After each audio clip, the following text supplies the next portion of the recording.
तंदुरुस्त रहें, स्वस्थ रहें, जबरदस्त रहें। आइए मेरे प्यारे बच्चों, इन्हीं शब्दों के साथ आज की क्लास स्टार्ट करते हैं। एचसीएफ एलसीएम पे आगे बढ़ते हैं। आइए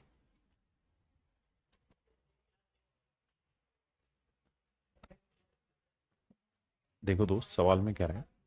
एक व्यापारी के पास एक प्रकार के 120 लीटर, दूसरे प्रकार के 180 लीटर और तीसरे प्रकार के 240 लीटर तेल है। एक तो ए टाइप के 120 लीटर है, बी टाइप के 180 लीटर है और सी टाइप का एक तेल है जो 240 लीटर क्वांटिटी। सवाल में कह रहा है वह तीनों प्रकार के तेल को समान क्षमताओं के टिन में भरकर बेचना चाहता है। तो ऐसे टिन की अधिकतम क्षमता क्या होनी चाहिए? तो जब जब ये कहे कि भाई मैक्सिमम कैपेसिटी क्या होगी, तो मतलब एचसीएफ की बात कर रहा है। ग्रेटेस्ट कैपेसिटी मतलब एचसीएफ की बात कर रहा है। तो सवाल में हमसे ये पूछ रहा है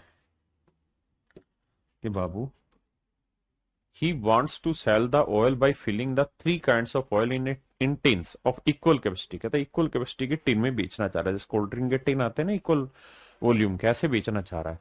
तो अधिकतम उस टिन की कितनी कैपेसिटी हो सकती है? तो वो मेरे प्यारे बच्चे इनका एचसीएफ होगा। तो एचसीएफ 120, 180, 240 का डिफरेंस 60 आ रहा, तो एचसीएफ हो जाएगा 60 लीटर। अगर सवाल में ये कहे कि भाई मिनिमम नंबर ऑफ टिन बताओ कितने होंगे, मिनिमम नंबर ऑफ टिन, अगर हमें टिन की कम से कम संख्या की जरूरत है, तो फिर मेरे प्यारे बच्चों हमें ये देखना होगा कि हर टिन की कैपेसिटी मैक्सिमम हो, तभी तो टिनों की संख्या मिनिमम आएगी। और मैक्सिमम 60 है, 120 को 60 से भाग देंगे, 2 कैन लगेंगे, 6 × 18 3 और यहाँ 4 कैन लगेंगे। 240 को 60 से भाग दिया 4, तो 4 3 7 2 9, तो इसका मतलब 9 टिनों की जरूरत हमें यहाँ पे होगी। आई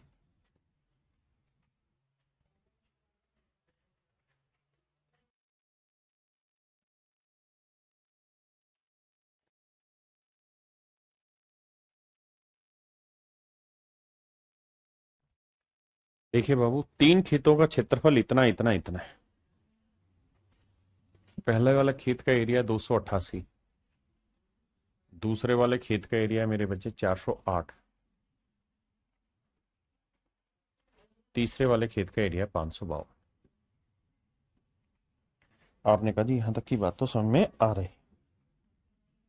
एक सेकंड लो, यहां तक की बात क्लियर है। कहता खेत में समान आकार के न्यूनतम गड्ढे बनाने। अगर मेरे बच्चे हमें गड्ढों की संख्या न्यूनतम चाहिए, न्यूनतम खंड बनाए गए, अगर हमें मिनिमम ब्लॉक चाहिए, तो इसका मतलब हर साइज, मतलब हर ब्लॉक का साइज क्या होना चाहिए? बड़े से बड़ा होना चाहिए। और सवाल में कह रहा है कि सारे ब्लॉक का साइज इक्वल है।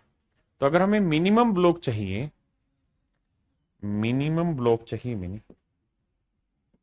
मिनिमम ब्लॉक चाहिए मेरे प्यारे बच्चों, तो maximum area of each block, तो हर ब्लॉक का एरिया मैक्सिमम चाहिए। तो हर ब्लॉक का एरिया मेरे प्यारे बच्चों हमें क्या चाहिए? मैक्सिमम चाहिए। तो उसके लिए क्या करो? एचसीएफ निकाल लो। 288, 408 और 552 का एचसीएफ बताओ क्या होगा जी? सर एचसीएफ निकालेंगे तो एचसीएफ आएगा, देखो जी डिफरेंस ले लेते हैं। यहां डिफरेंस लेंगे, 8 तो ये हो गया और 12 ये, 12 और 8 20, 120 आया। तो या तो 120 होगा या 120 का कोई फैक्टर होगा जो इनका एचसीएफ होगा।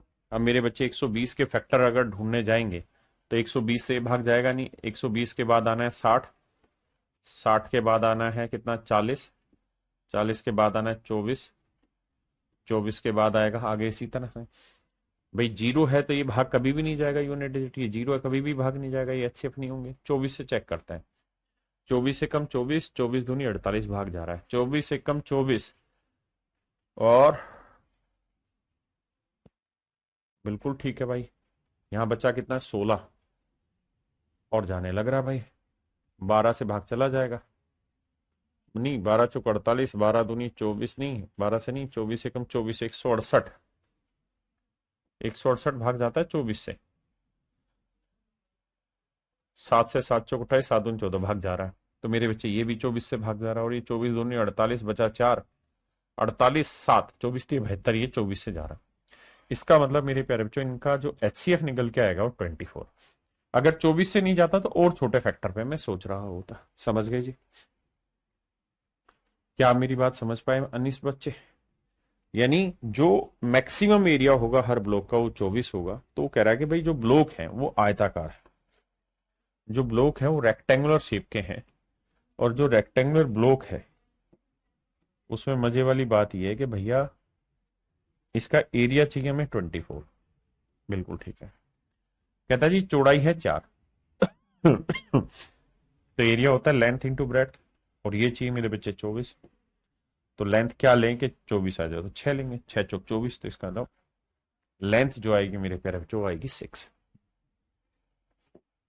करिए भाई। जी मनोज कुमार जी पूछिए।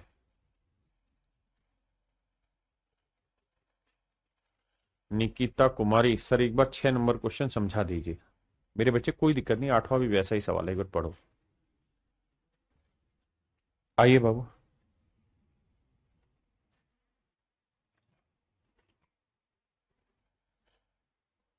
सवाल में ये कह रहा है कि Ankit want to plant 44 apple tree, 66 banana tree and 110 mango tree.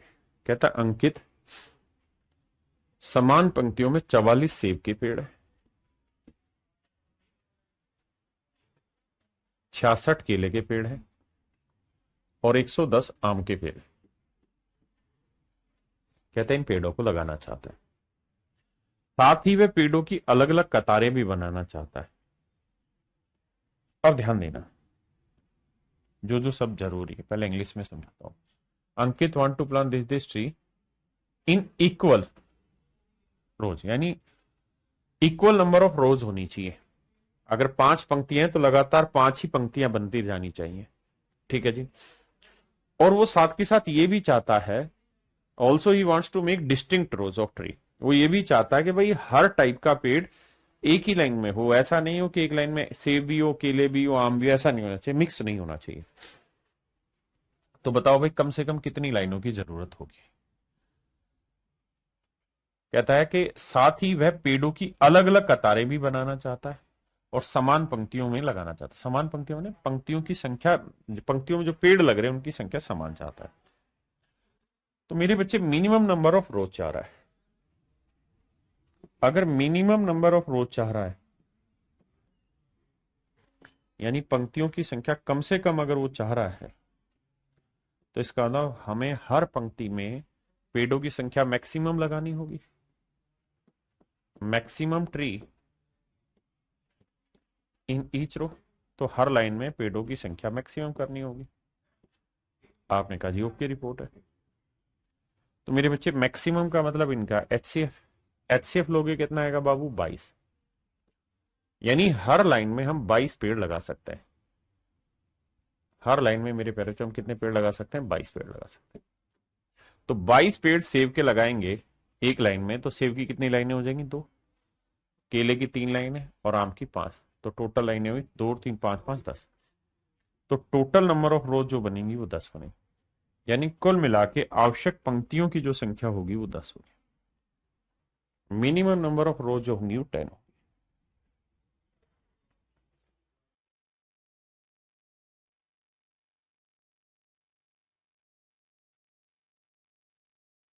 आइए मेरे भाई। सवाल में कह रहा है कि भाई 144 कार्टन है कोल के और 90 कार्टन है पेप्सी के।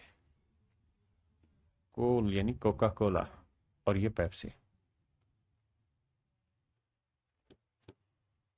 कहता है 144 कार्टन तो है कोका कोला के और 90 कार्टन है पेप्सी के। कहता वो इन्हें गड्ढियों में लगाना चाहता है कैंटीन में, यानी एक के ऊपर एक के ऊपर एक के ऊपर ऐसे लाइन, ऐसे मतलब ढेर में लगाना चाहता है स्टेक्स में। बट वो ये भी चाहता है कि हर स्टेक का जो हाइट हो सेम, यानी हर स्टेक की जो हाइट हो वो सेम। और वो ये भी चाहता है कि एक स्टेक में केवल एक ही टाइप के ड्रिंक आए। अगर कोका कोला है तो कोका कोला ही रहेगी उस गड्डी में। मतलब जैसे दुकान में नहीं रहता एक के ऊपर एक के ऊपर एक के ऊपर एक रखा रहता है कैन, इस तरह से कह रहा है। तो कह रहा है कि भाई greatest number of carton each stick would have, तो बताओ भाई हर गड्डी में या हर ढेर में अधिकतम कितने केन रखे जा सकते हैं। तो अधिकतम संख्या बताइए कार्टन की, तो वो होगा इनका एचसीएफ 144 और 90 का एचसीएफ होगा 18, यानी 18 हर मतलब ढेर में हर उसमें स्टेक में 18 बोतलें रखी जा सकती हैं। अगर कहें मिनिमम नंबर ऑफ ढेर कितने बनेंगे, तो 18 आठे 144 और 18 पंजे 90। इसका मतलब 5 ढेर यहां बनेंगे, 8 ढेर यहां बनेंगे, तो मिनिमम नंबर ऑफ ढेर जो बनेंगे वो 13 बनेंगे। लेकिन उसने पूछा कि भाई अधिकतम कितने ढेर रखे जा मतलब बोतलें रखी जा सकती है एक ढेर में, तो आंसर होगा मेरे बच्चे 18।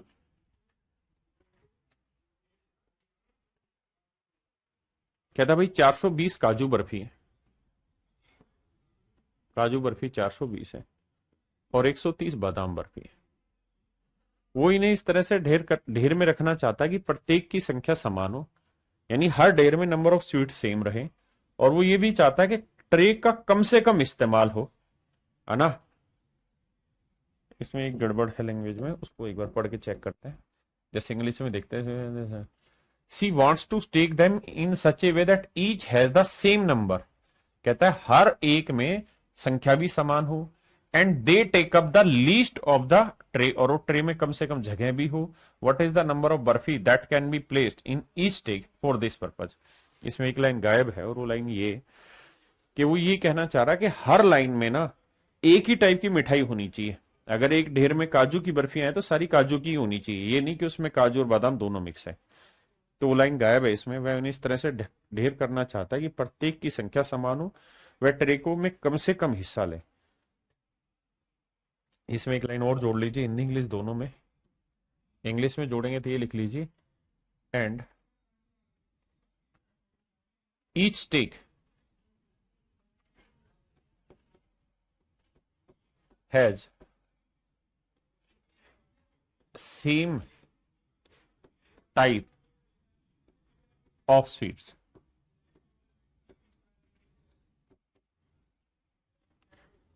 प्रत्येक ढेर में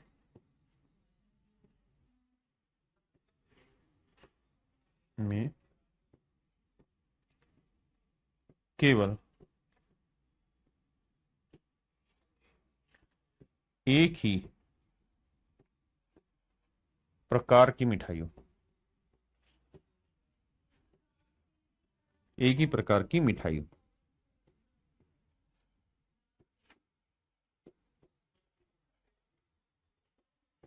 कि प्रत्येक ढेर में केवल एक ही प्रकार की मिठाई।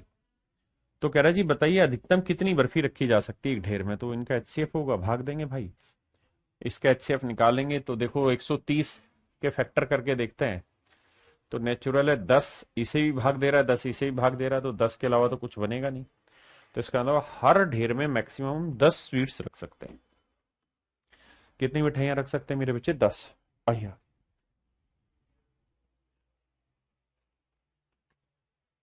सवाल में कह रहा है कि किसान के पास 945 गायें और 2475 भेड़ें हैं। ये भी मिठाई की तरह है। 945 गाय, काऊ है 945,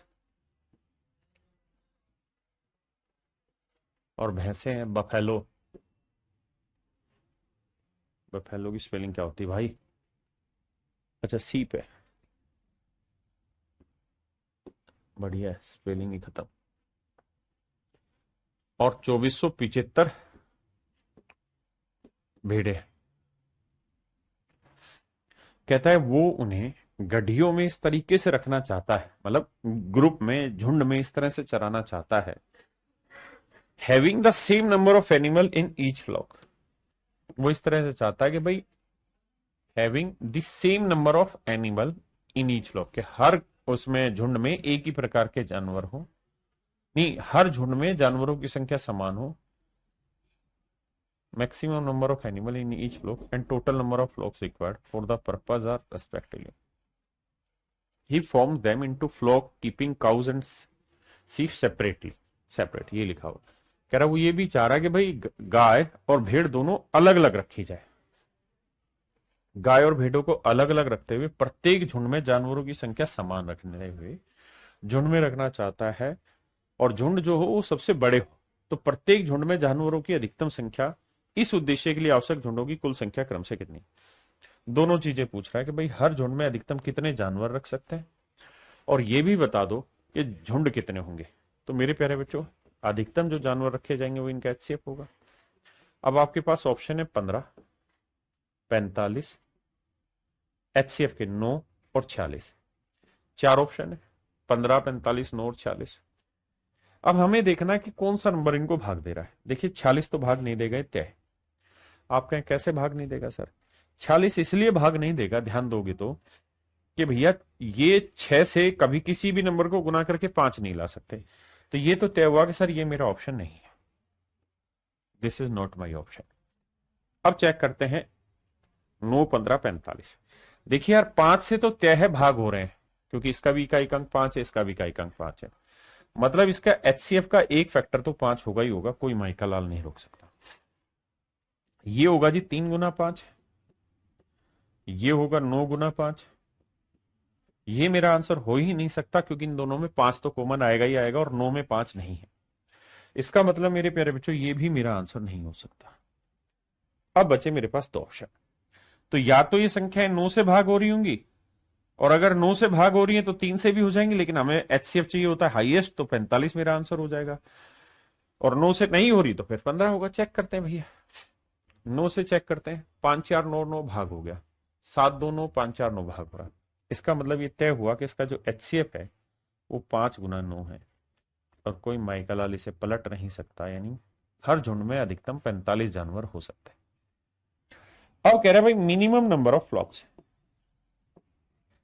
minimum number of flocks, flocks की क्या स्पेलिंग थी, FLOC की। तो भाई झुंडों की कम से कम संख्या ज्ञात करो। तो आप कहेंगे सर कम से कम झुंड चाहिए, तो हर झुंड में जानवरों की संख्या ज्यादा चाहिए, वो 45 है, 45 से भाग दो। तो देखो 45 दूनी 90 और 45 से कम 45, 21 तो झुंड बनेंगे यहां, 21 झुंड बनेंगे यहां। अच्छा आंसर पे जाना हो तो 15 नहीं होगा 45 से, तो यही मेरा आंसर है। हाँ जी। अब मेरे बच्चे 21 से इसे भाग दोगे? आपने कहा जी बिल्कुल भाग देंगे सर। ना सॉरी, से 45 से इसे भी भाग देना होगा, क्योंकि अच्छे 45 है, तो 45 से भाग दोगे तो मेरे बच्चे ये आ जाएगा आपका 55 भाग देते होता। तो 55 और 21 कितने समूह हो गए? मेरी बात समझ रहे हैं ना? तो जोड़ोगे तो ये आएगा 76। तो 76 ग्रुप की जरूरत होगी, और हर ग्रुप में अधिकतम 45 जानवर मेरे बच्चे रखे जाएंगे। ये मेरे प्यारे बच्चों मेरा राइट आंसर होगा 76। मैंने आपको दोनों तरीके से एक्सप्लेन किया, how to choose from option and how to solve it.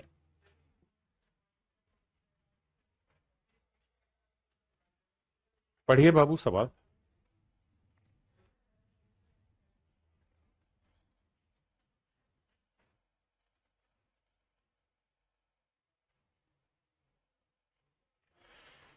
देखिए सवाल में कह रहा है कि भैया बकरियां हैं 105, गधे हैं 140, और भैया गाय है 175।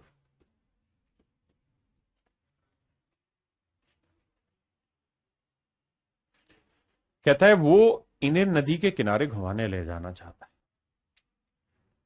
देर is only one boat which will have to make many trips in order to do so. कहता है इनके पास एक ही नाव है, उस नाव से नदी के एक किनारे से दूसरे किनारे पे इन जानवरों को ले जाना है। लेकिन शर्त क्या है उस नाव में ले जाने के लिए, तो शर्त के बारे में बता रहा है। कहता है जी उसकी खुद की कंडीशन है for transporting them, he insist that he will take same naturally like to take.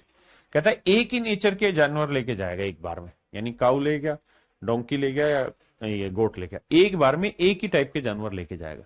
हाँ जी। दूसरा, largest possible number each time, और कहता है हर बार लार्जेस्ट पॉसिबल नंबर ले जाना चाहता है, हर बार, यानी सेम नंबर ऑफ एनिमल हर बार ले जाना चाहता है, जो ज्यादा से ज्यादा हो। तो बताओ कितने ट्रिप उसे लगानी होगी ऐसा करने के लिए। तो मेरे प्यारे बच्चों हमें देखना है कि भाई इनमें सबसे बड़ा कॉमन नंबर क्या आ रहा है।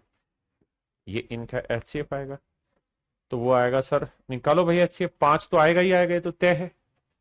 एचसीएफ निकालने के लिए हो गया 5 गुना 21,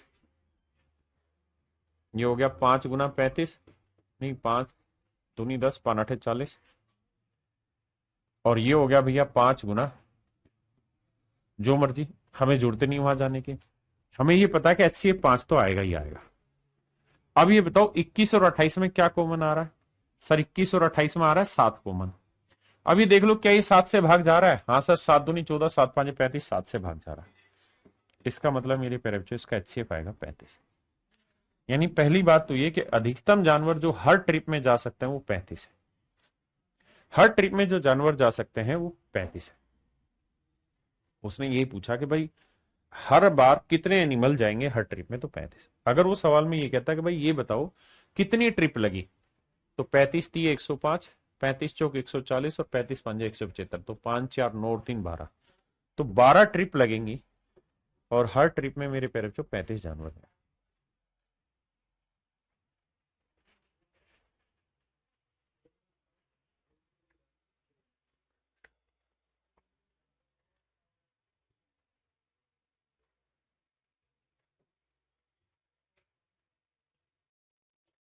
आइए मेरे प्यारे बच्चों,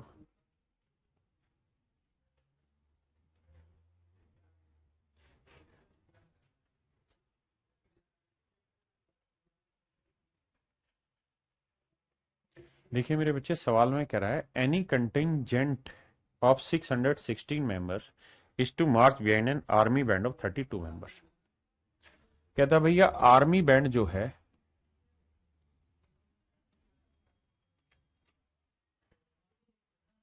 उसमें 32 आदमी हैं। बहुत सुंदर। और जो कंटिंजेंटमेंट, इसमें मेरे भाई 616 मेंबर। ठीक है जी। कहते हैं जी वो इनको परेड में चलाना चाहते हैं, आगे बैंड वाले चलेंगे पीछे परेड वाले चलेंगे, लेकिन हर पंक्ति में हर रो में जो लोगों की संख्या होगी जितनी यहां होगी उतनी यहां होनी चाहिए। ठीक है जी।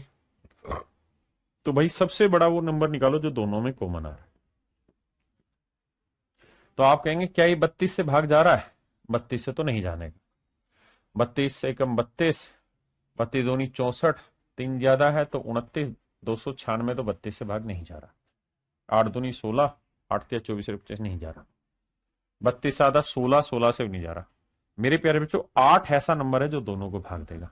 ये 8 × 4 है, 8 से भाग दोगे तो 8 8 7 56, कितना बचा जी? 5 8 7 56 77, तो इनमें कुछ कॉमन नहीं आ रहा, तो 8 के अलावा, यानी HCF आया 8। इसका मतलब मेरे प्यारे बच्चों हर रो में अधिकतम 8 ही आदमी मार्च कर सकते हैं। अगर सवाल में ये पूछा होता कि भाई ये बताओ कि कितने रो बन जाएंगे ऐसे, तो हर रो में 8 आदमी, तो 32 के लिए 4 रो चाहिए। हर रो में 8 आदमी तो 616 के लिए 77 रो चाहिए। तो 77 और 4 81, तो 81 तो रो की जरूरत होगी। और भाई हर रो में चलेंगे 8 मेंबर, हर रो में 8 मेंबर चलेंगे और 81 रो की जरूरत हमको यहां पड़ने वाली। समझे?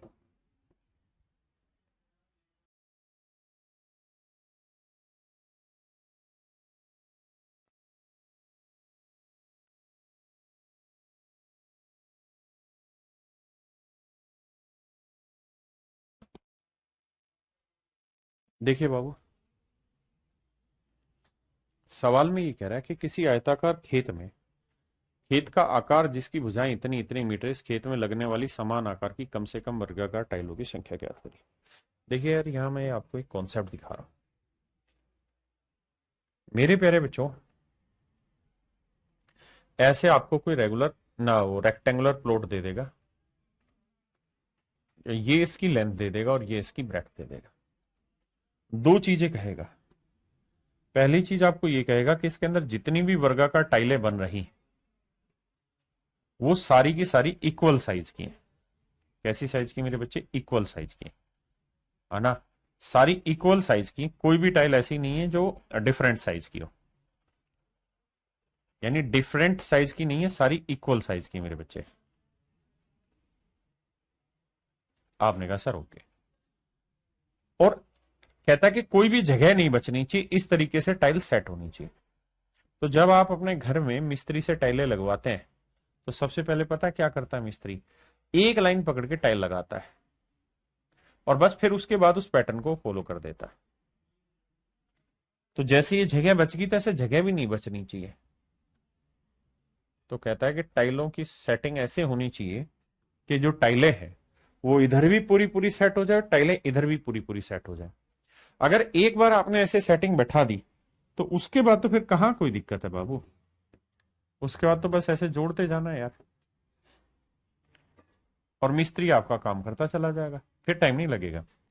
जो समय लगता है शुरुआत में सेटिंग बैठाने में लगता है, एक बार यहां से यहां तक की टाइलें सेट करने में लगता है। तो मेरे प्यारे बच्चों, जो ये टाइल है इस टाइल का साइज ऐसा होना चाहिए। अगर टाइल की लेंथ ए है, वर्गाकार टाइल है, सारी साइडें ए है, तो ये लेंथ ऐसी होनी चाहिए कि ये ए ए ए ए ए ए, मतलब ये जो लेंथ आई ये कितनी आ गई? 6 ए। 6 ए से मेरा मतलब नहीं है, मेरा मतलब है ए की मल्टीपल होनी चाहिए, ए की कोई मल्टीपल होनी चाहिए। यहां ब्रेड्थ की बात करें तो ए ए ए ए, तो इसकी जो ब्रेड्थ हो वो भी मेरे बच्चे हर हाल में ए की कोई मल्टीपल होनी चाहिए, हर हाल में।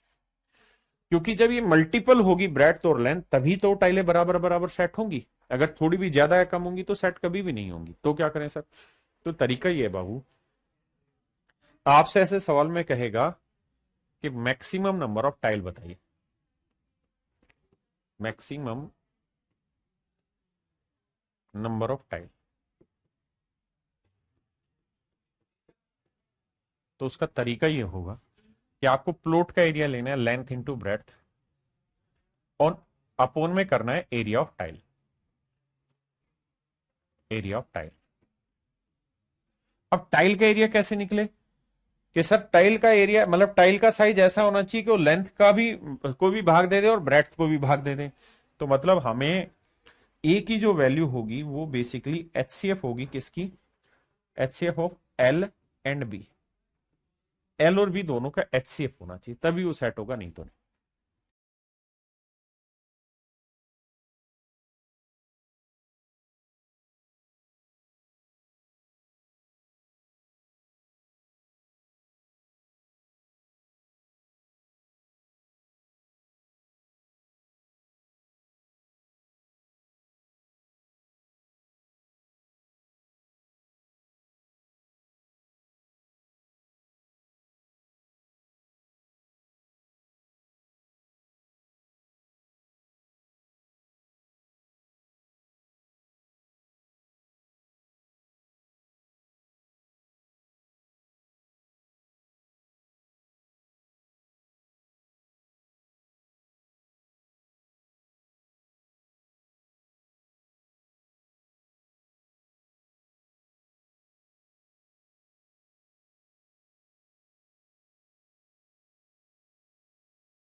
तो टाइल का एरिया हो जाएगा HCF of L and B।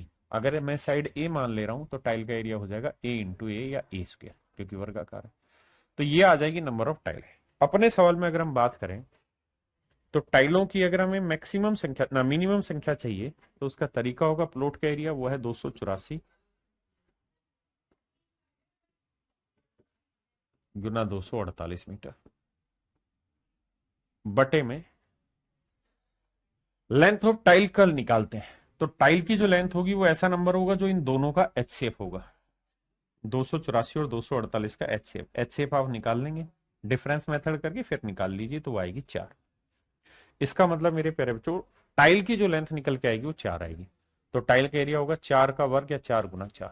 अब काटेंगे तो 4 से काटेंगे, 4 7 28, 4 दूनी 8, 4 7 4 6 24, 4 दूनी 8। तो 72 गुना 62 करेंगे तो उत्तर आएगा मेरे बच्चे 4402। आपने कैलकुलेट करना पड़ेगा। हाँ सर कैलकुलेट करना पड़ेगा, नहीं कर पा रहे हैं तो तरीका ये कि यूनिट डिजिट पकड़ो, 2 दूनी 4। तो यूनिट डिजिट सॉरी 4402 कैसे आएगा भाई, मैंने गलत कर दिया कि 4 7 28, 4 एकम 4, हाँ एक आएगा यानी,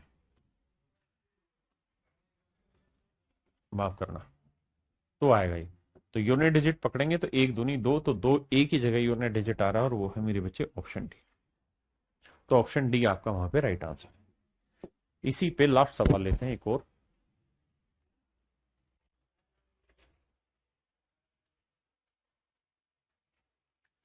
यहां कह रहा है कि भाई एक आयताकार फर्श है, फर्श की जो लंबाई है वो 15 मीटर 17 सेंटीमीटर यानी 1517 सेंटीमीटर, और जो चौड़ाई है वो 902 सेंटीमीटर है,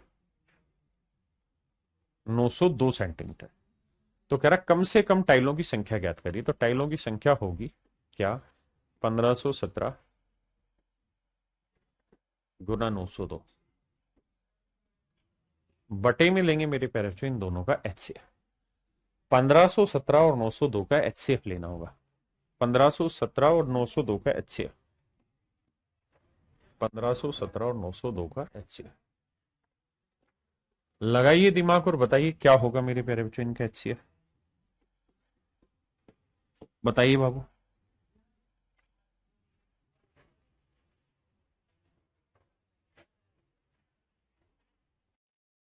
देखो बाबू ये तो स्पष्ट समझ में आ रहा है कि ये नंबर तो 11 से कट रहा है, 9 और 2 11, तो मैं पहले 11 से उड़ा ही देता हूं इसे। तो 11 से काटेंगे तो 11 8 है 88 और 11 दूनी 22। आपने कहा जी 11 गुना 82 और 82 को काटेंगे तो 2 गुना 41 है।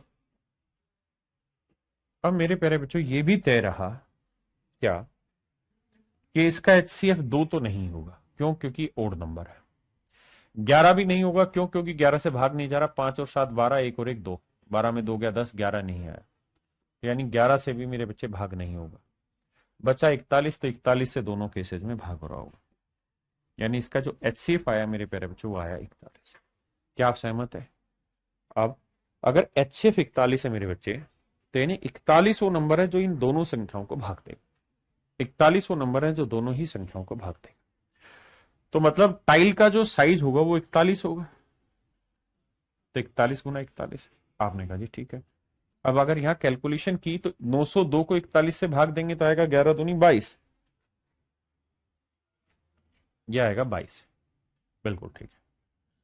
इसे 41 से भाग देंगे तो क्या आएगा, देखो यार मैं 3 से ले जाऊं तो 3 एकम 3 151 था, 3 एकम 3 3 चौक 12, घटाऊंगा तो यहां आएगा मेरे बच्चे कितना, 11 में 3 गया 8, 4 में 2 गया 2, उतारा फिर 7, अब जाएगा 7 पे तो यहां आएगा 37।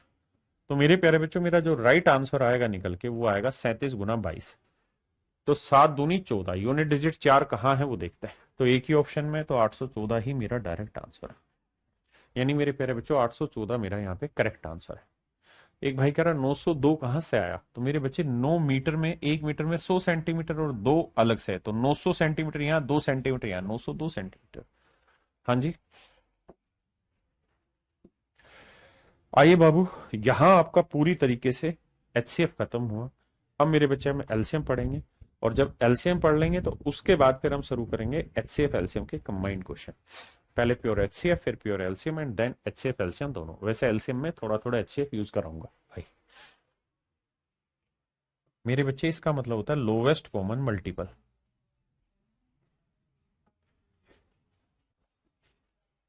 लोवेस्ट कॉमन मल्टीपल हिंदी में इसे हम कहते हैं लघुत्तम समापवर्त्य। लघुत्तम समापवर्त्य।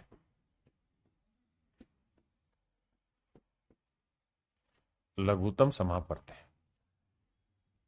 लय से पे। कहानी ये मेरे बच्चे कि मल्टीपल क्या होता है मैं पीछे आपको समझा चुका हूं। जैसे मैं आपसे कहूं कि यार मुझे 12 के मल्टीपल बताओ, तो आप कहेंगे सर देखिए 12 एकम 12, 12 दूनी 24, 12 तीय 36, 12 चौक 48, 12 पंजे 60, 12 छिक 72, 12 साते 84, 12 अट्ठे 96, 12 निम्मे 108, 12 दाही 120, 12 11 132 एंड सो ऑन।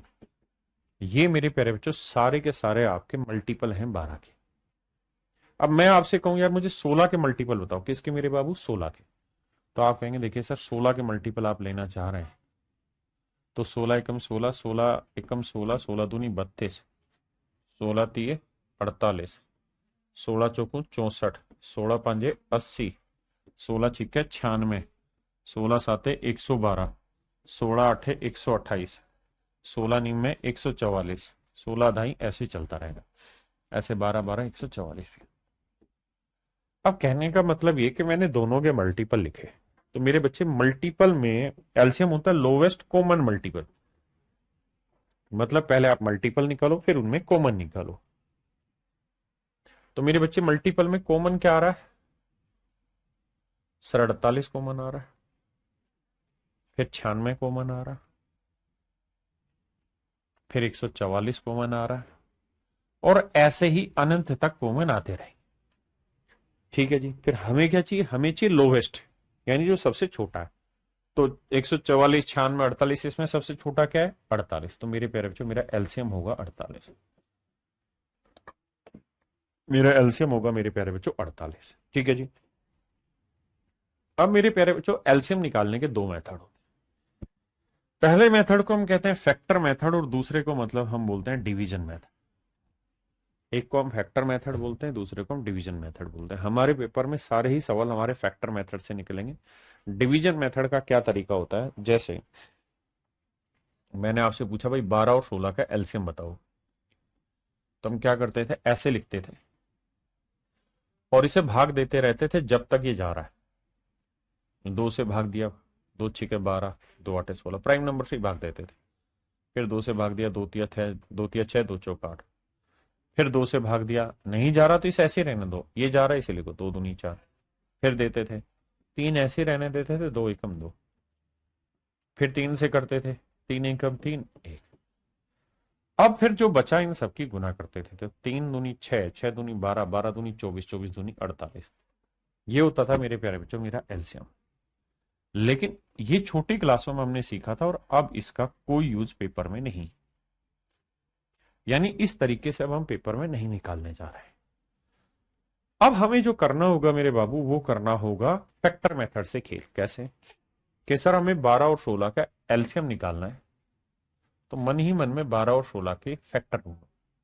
12 होता है 4 गुना 3, तो 4 को लिखेंगे 2 की पावर 2 गुना 3। 16 होता है सर 2 की पावर 4। जब आप एलसीएम ढूंढेंगे ना, तो एलसीएम ढूंढते वक्त हमेशा एचसीएफ में उल्टा रहता था। अगर मुझे इनमें एचसीएफ ढूंढना होता था तो मैं देखता था दोनों में कॉमन क्या है, 2 यहां पे भी यहां पे, तो इसमें छोटी पावर क्या है? 2 की पावर 2 की। एलसीएम में उल्टा, दोनों में कॉमन क्या है? 2, तो इसमें बड़ी पावर क्या है? 2 की पावर 4। ये लेनी, यानी जो कॉमन है उसमें बड़ी पावर लेनी है एलसीएम में, जो बच गया वो सब कुछ 3 बच गए यहां रखो। तो 2 की पावर 4 हुआ 16, 16 थी 48। तो मेरे प्यारे बच्चों मेरा एलसीएम हुआ 48। क्या हुआ मेरे दोस्त? 48। मेरी बात समझे? अगली बात,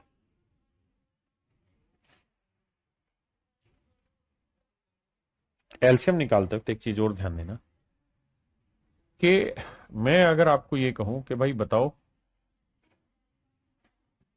5,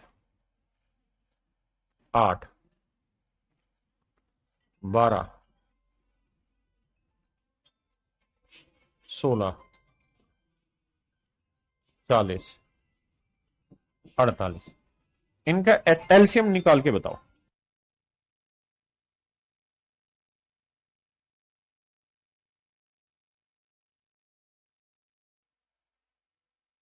तो मेरे बच्चे करना क्या होता है भाई, एक तरीका तो है कि हम सबके फैक्टर निकालें। जैसे 5 हुआ, 8 को 2 की पावर 3 लिखेंगे, 12 को 4 × 3 = 12 यानी 2 की पावर 2 × 3 लिखेंगे, 16 को मेरे बच्चे हम लिखेंगे क्या, 2 की पावर 4, 40 को हम लिखेंगे 8×5 = 40 तो 2 की पावर 3 × 5, 48 को हम लिखेंगे 16×3 = 48 यानी 2 की पावर 4 × 3। बिल्कुल ठीक है सर, हमने फैक्टर लिख दी। अब मेरे प्यारे बच्चों जब मैं एलसीएम लेने जाऊंगा इनका, तो एलसीएम लेते वक्त मुझे क्या करना होता है कि जो कॉमन है वो देखना है सबसे पहले। 5, 5, 5, 5 यहाँ है, 5 यहाँ है, तो 5 की पावर 1, 2 की पावर 3, 2, 2 की पावर 4, 3, 4 तो 2 की पावर 4 लूंगा, 3 की पावर 1, 3 की पावर 1 तो 3, तो 5, 2 की पावर 4 हुआ 16 × 3 तो 16×5 = 80, 80 × 3 = 240। तो मेरे प्यारे बच्चों मेरा आंसर होगा 240, ये होगा मेरा एलसीएम। आपने कहा जी ठीक है, लेकिन अगर आप समझदार हैं तो पेपर में इसे कैसे करना वो ध्यान। मेरे बच्चे पेपर में जब आप इस सवाल को सोल्व करोगे तो एलसीएम निकालते वक्त हमेशा ये देखा करो कि बहुत सारे नंबर हो या कम नंबर हो, कि जो ये नंबर आप ले रहे हो अगर ये आगे कहीं मौजूद है तो इसे इग्नोर कर दो। जैसे 40 में है तो इग्नोर कर दो, 8 कहाँ मौजूद है, 16 में मौजूद है, इग्नोर कर दो।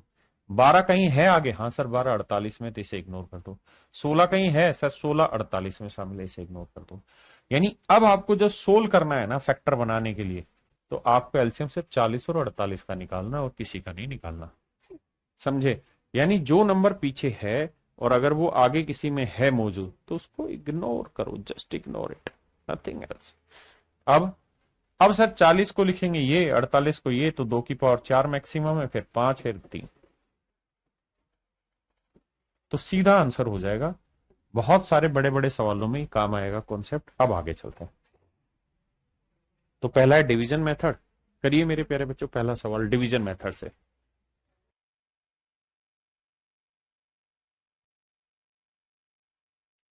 देखिए बाबू करना क्या है, डिवीजन मेथड से यहां लिखेंगे 8, 12, 18, 2 से भाग देंगे, 2×4 = 8, 2×6 = 12, 2×9 = 18, 2×2 = 4, 2×3 = 6, 9 को रहे जो भाग नहीं जा रहा छोड़ दो, फिर 2 से देंगे, 2×1 = 2, 3, 9, फिर 3 से जाएगा, 3×3 = 9, फिर 3 से जाएगा, तो 3×3 = 9, 9×2 = 18, 18×2 = 36, 36×2 = 72। तो मेरे प्यारे बच्चों मेरा आंसर हुआ 72, आंसर हुआ 72। यार इस पे और सवाल कराने की मुझे नहीं लगता जरूरत है, क्योंकि पेपर में आना ही नहीं, टाइम पास होना है इसमें। टाइप 2 पे आता है सीधा। अब आते हैं मेरे प्यारे बच्चों हम टाइप 2 पे, जिसे हम कहते हैं फैक्टर मेथड, जिसका इस्तेमाल होना है ना, जो हमारे काम की चीज है। कह रहा जी 3 एक्सप्रेशन, इन तीनों एक्सप्रेशन का मुझे एचसीएफ निकाल के बताना है ना, एलसीएम बताना, माफ करिए मेरा। तो एलसीएम बताते हो कि देखिए 3 की पावर 4 है या 3 की पावर 3 है या 3 की पावर 2 है, तो 3 की पावर 4 आएगा।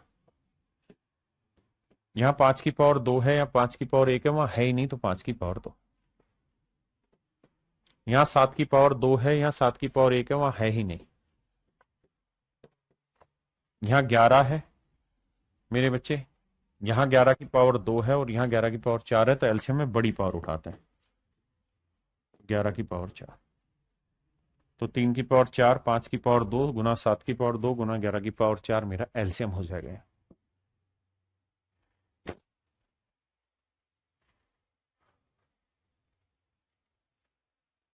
देखिए जी मुझे इसका एलसीएम निकालना है, तो सबसे पहला काम ये कि दो में बड़ी पावर ढूंढिए, 2 की पावर 3, 2 की पावर 2, यहां है ही नहीं, तो 2 की पावर 3 मेरा एलसीएम होगा सभी में। 3 की पावर 2 यहां है, यहां है ही नहीं है, 3 की पावर 3 है, तो एलसीएम में 3 की पावर 3 आएगा। तो ये आंसर नहीं होगा, ये नहीं होगा, ये आंसर, ये कट गया। ठीक है जी। तो ऑप्शन से छांटना हो, ऐसे डिटेल करना हो तो भाई 2 की पावर देखो सारी जगह सबसे बड़ी क्या है, 2 की पावर 3, फिर 3 की पावर सबसे बड़ी क्या है जी, 3 की पावर 3, फिर 5 की पावर 2, 5 की पावर 2 और 5 की पावर 2, फिर 7 की पावर 2, ये मेरे प्यारे बच्चों मेरा एलसीएम हो। यहां सवाल में कह रहा है जी इनका एलसीएम निकालो ए बी और सी का, तो बड़ी पावर ढूंढो। 2 की पावर 3, 2 की पावर 7, 2 की पावर 8, तो मेरे प्यारे बच्चों 2 की पावर 8। बहुत सुंदर। अब 3 की पावर 7 है, तो यहाँ 3 की पावर 7, वहां 5 और वहां 4, तो 3 की पावर 7 है। अब देखो कुछ अलग है सर, 2 और 3 ही थे, 2 और 3 थी, तो यही मेरे प्यारे बच्चों मेरा आंसर आ गया एलसीएम, यानी 2 की पावर 8 गुना 3 की पावर 7, ऑप्शन डी मेरा करेक्ट आंसर। मेरे बच्चे हमें बड़ी पावर ढूंढनी होती है और कुछ नहीं। देखिए बाबू, सेम ही सवाल है, आराम से कर लेंगे आप, कोई दिक्कत नहीं। नेक्स्ट पे आइए, ये सवाल थोड़ा ठीक है। सवाल में कह रहा है कि भाई ए जो है, मैं यहां लिख के दिखाता हूं ताकि साफ साफ दिखाई दे, वो है 2 की पावर k गुना 3 की पावर 5। बी जो है वो है 2 की पावर 5 गुना 3 की पावर 7।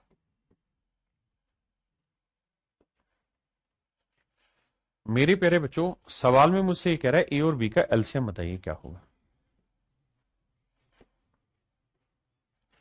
तो अगर मुझे इनका एलसीएम निकालना है तो वो होगा 2 की पावर 8 गुना 3 की पावर 7।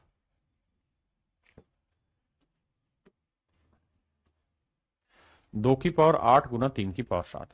तो मेरे प्यारे बच्चों हमें सवाल में ये कह रहा है कि भाई के का मान बताइए क्या होगा, के का मान बताइए क्या होगा। अब आइए, तो मुझे यहां दो चीजें सोचनी। पहली चीज ये कि भाई एलसीएम में 2 की पावर 8 है, तो ये तय है कि यहाँ 2 की पावर 5 है, तो हर हाल में यहाँ के की वैल्यू 8 होगी, तभी संभव है। अगर यहाँ 5 से 6 7 या 2 3 हुआ तो एलसीएम आएगा ही नहीं 8।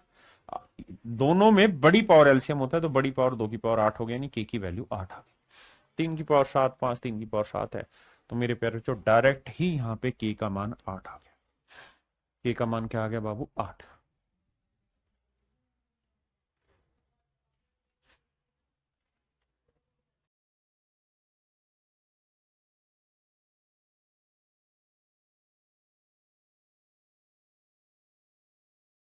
देखिए मेरे बाबू, सबसे पहले आपको ये समझना होगा कि भाई दो नंबर है।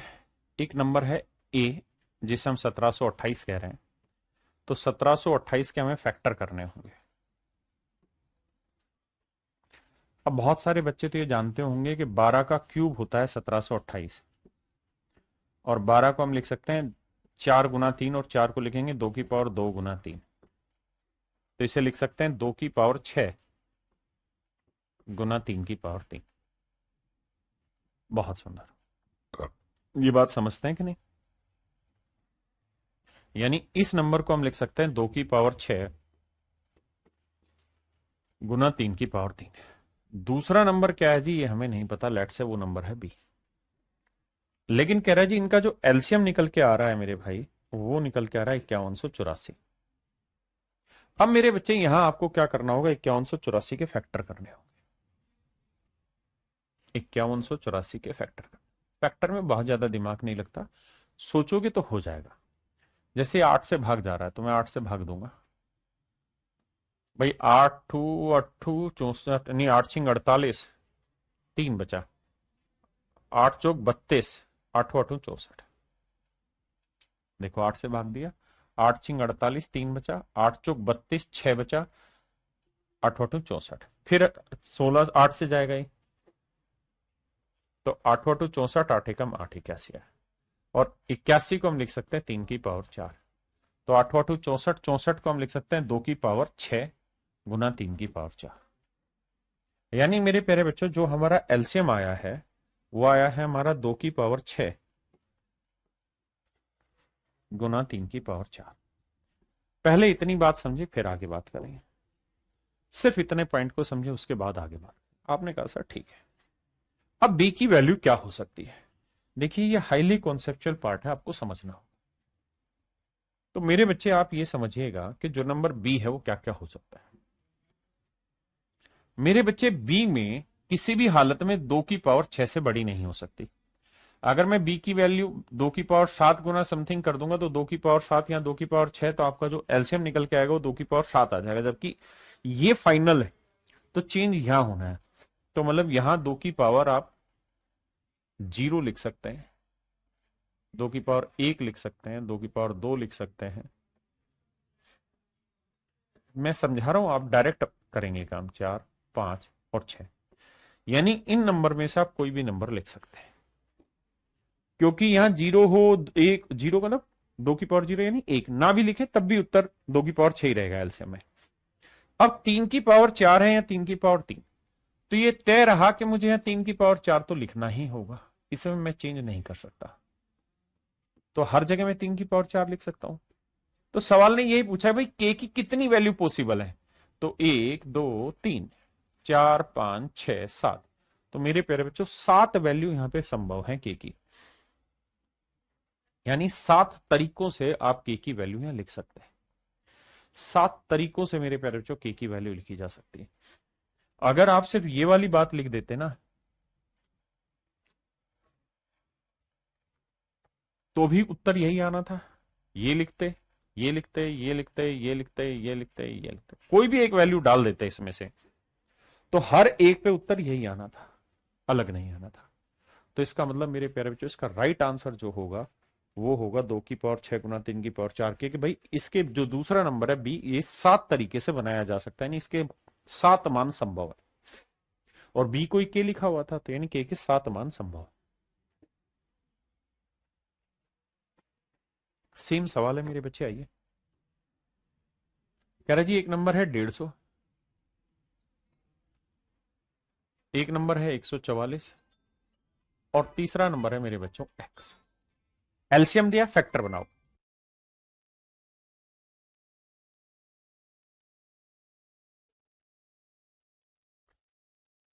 सबसे पहले क्या करते हैं, 150 के फैक्टर बनाते हैं। भाई 3 से कटेगा, 2 से कटेगा, तो 2 गुना 75, 75 को लिखेंगे 3 गुना 25, 25 को 5 की पावर 2। बहुत सुंदर भैया। 144 होता है 16 गुना 9, 16 नीम में 144, तो 16 को लिखेंगे 2 की पावर 4 और 9 को लिखेंगे मेरे प्यारे बच्चों 3 की पावर 2। इसकी कहानी अपने को नहीं पता। अब आते हैं मेरे बच्चे 10,800 पे। 10,800 को मैं 108 गुना 100 लिख लेता हूं। आप जानते हैं 100 को हम लिखते हैं 2 की पावर 4 गुना 5 की पावर 2। अरे गलत बोल रहा हूं, 2 की पावर 2 गुना 5 की पावर 2, 25 चौको 100। 108 को हम लिखते हैं मेरे बच्चे क्या, इसको हम लिख सकते हैं 27 चौके 108, 27 गुना 4। आपने कहा सर बिल्कुल ठीक है, 4 7 28, 4 दूनी 8 2 10। अच्छा, ये जरूरी नहीं कि जैसे मैं बांट रहा हूं ऐसे आप भी बांटे। आप जैसे जी कर रहा है वैसे बांटिए मन में। 27 को लिखेंगे सर 3 की पावर 3, 4 को लिखेंगे 2 की पावर 2। जिस मेरे बच्चे को ये सब चीजें नहीं करनी आ रही है, वो क्या करेगा मेरा बेटा, वो इसको ऐसे लिखेगा 108 00। देखिए, फिर इसे भाग दीजिए, 2 5 10, 2 चौका 8 00, फिर भाग देंगे ऐसे 2700, फिर भाग देंगे। देखिए, ये कहना तो मूर्खता है, सबसे बड़ी मूर्ख आदमी की बात है कि भाई तेरे समझ ही नहीं आएगा, जा तू बस की नहीं, तेरे तेरे ऊपर से जाना, ऐसा कुछ नहीं है। अगर आपको प्रॉब्लम पता चल गई तो आप उसका सॉल्यूशन आराम से निकाल दें। इस दुनिया में उनसे बड़ा बेवकूफ नहीं है जो दूसरे को ये कह दें कि तेरे बस की नहीं है समझना, जा छोड़ दे। ऐसा कभी कुछ नहीं है मेरे बच्चे। ईमानदारी से अगर आप समझेंगे तो अगर आपको प्रॉब्लम पता चल गई तो उसका सॉल्यूशन निकाल लोगे। अगर आप इस चीज के फैक्टर डायरेक्ट इस तरह से नहीं निकाल पा रहे हैं, प्रॉब्लम पता चल गई कि सर फैक्टर निकालने में मुझे दिक्कत है, तो दिक्कत कैसे रिमूव होगी? दिक्कत ऐसे रिमूव होगी कि 8 10 सवाल इस तरह करने होंगे और धीरे धीरे धीरे धीरे प्रैक्टिस आप साफ सुथरे बन जाओगे इस चीज में। अब तो कुल मिला के मैं ये कह सकता हूं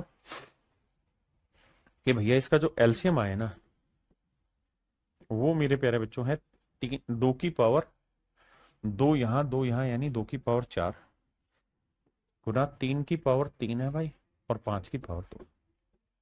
ये मेरे प्यारे बच्चों मेरा एलसीएम है। आपने कहा जी बिल्कुल ठीक है। अब सेटिंग बैठाते हैं एक्स की। सबसे पहले 2 की पावर 4 है, या 2 की पावर 4 है, या 2 की पावर 1 है। इसका मतलब एक्स में आप कुछ भी खेल सकते हो। 2 की पावर 0 लिख लो, 2 की पावर 1 लिख दो, 2 की पावर 2 लिख दो, 2 की पावर 3 लिख लो, 2 की पावर 4। आप ऐसा कर सकते हैं, कोई दूर दूर तक दोहराए नहीं। क्या किसी भाई को यहां तक कोई दिक्कत है? नहीं सर। अब मेरे बच्चों 3 की पावर 3 है, 3 की पावर 3, यहाँ 3 की पावर 1 है, यहाँ 3 की पावर 2, यानी हर हाल में मुझे यहाँ 3 की पावर 3 लेना ही होगा। I do not have any option, 3 की पावर 3 लेना, 3 की पावर 3 लेना होगा। देखिए यार, दिमाग दौड़ाएंगे तो पल्ले पड़ेगा कि सर ये चीज तो फिक्स हो गई 3 की पावर 3, इसमें चेंज नहीं हो सकता कुछ भी। अब है 5 की पावर 2, तो सर 5 की पावर 2 यहाँ पे भी है, तो यहाँ 5 की पावर लो ना लो, छोड़ो ना छोड़ो, जो दिल करे वो आप कर सकते हैं। तो सर फिर क्या करें? तो मेरे बच्चे थोड़ा दिमाग दौड़ाना। मैक्स की वैल्यू क्या क्या बना सकता हूं? 2 की पावर 0, 5 की पावर 0 ले लो, गुना 3 की पावर 3। देखिए मेरे लिए मजबूरी है कि मैं 3 की पावर 3 नहीं छोड़ सकता, क्योंकि यहां नहीं है। अगला 2 की पावर 0, 5 की पावर 1, 3 की पावर 3, 2 की पावर 0, 5 की पावर 2, 3 की पावर 3।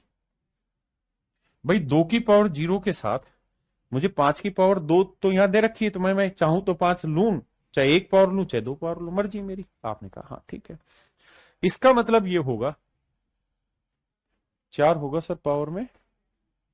अच्छा ये 5 मैंने गलत लिख दिया, माफी चाहता हूं भाई।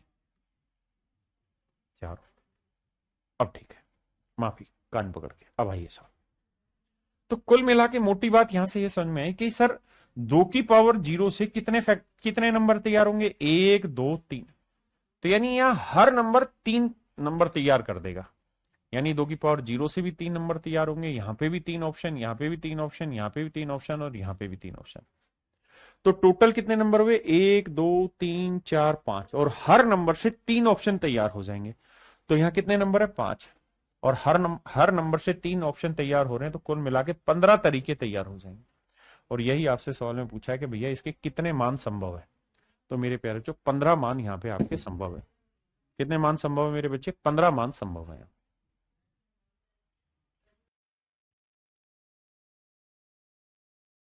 आइए भाई, सवाल में कह रहा है भाई 20, 28, 34, 60 और 75, इनका आप एलसीएम निकाल के बताइए क्या हो। तो मेरे प्यारे बच्चों जब भी आप एलसीएम निकालने जाएं, तो मैंने कहा कि जो नंबर आगे मौजूद है उसे तो हटा ही दो। 20 आगे 60 में, तो इसे हटा दो। बिल्कुल ठीक। अब ये बचे मेरे प्यारे बच्चों मेरा आंसर। अब मैं ये बात तो जानता हूं, क्या माफ करिए भाई,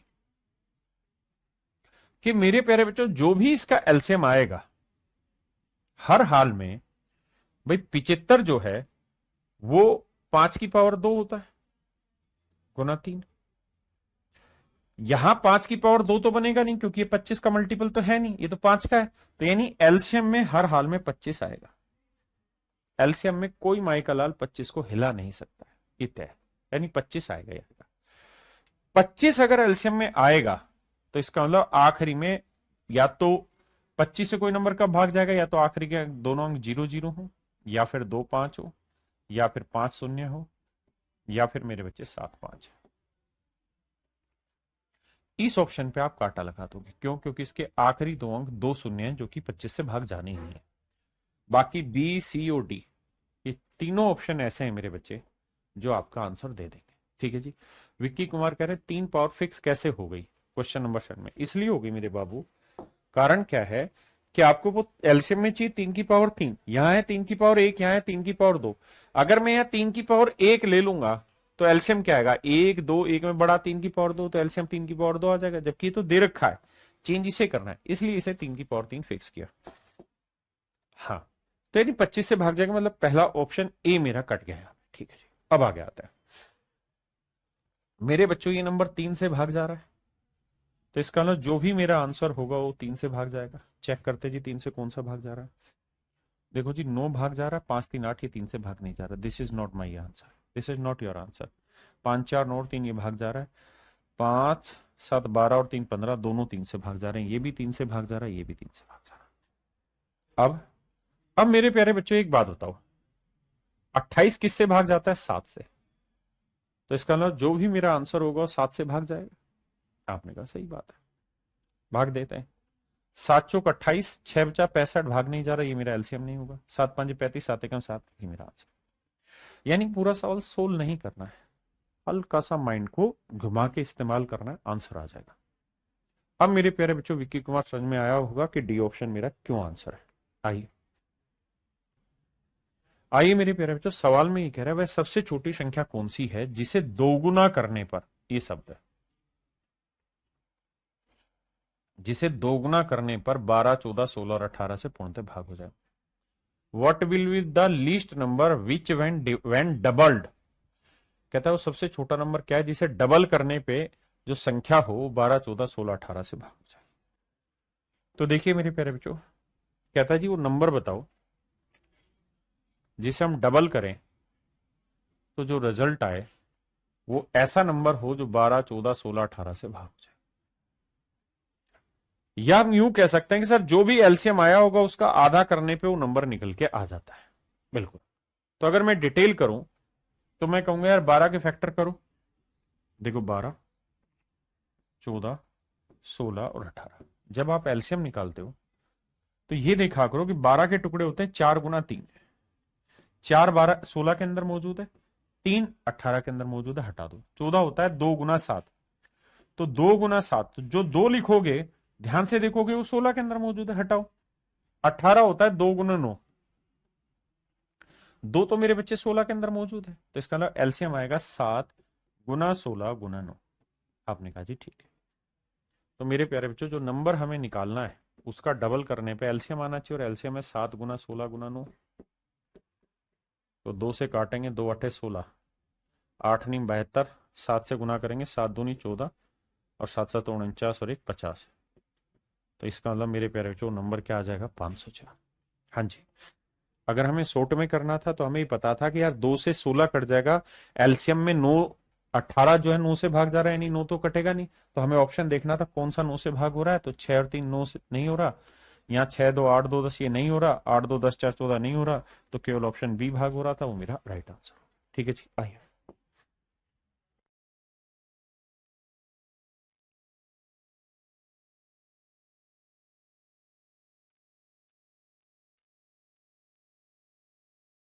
आइए बाबू,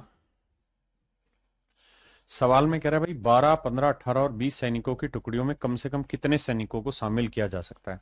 मतलब सैनिकों की वो संख्या लेनी है जो 12 15 16 18 से ना 12 15 18 20 से भाग हो जाए। देखिए यार सबसे पहले 18 पकड़ते हैं। 18 9 से भाग हो रहा है, तो देखते हैं कौन सा ऑप्शन 9 से भाग हो रहा है। ये नहीं हो रहा, ये नहीं हो रहा, ये दोनों हो रहे हैं। आपने कहा जी ओके रिपोर्ट। अब मेरे बच्चे कहानी ये है कि भैया 18 से भाग होने वाले ले लिए, 20 होता है 4 गुना 5, 12 होता है 4 गुना 3, 4 से भाग होने वाले दोनों ऑप्शन है। अब क्या करें?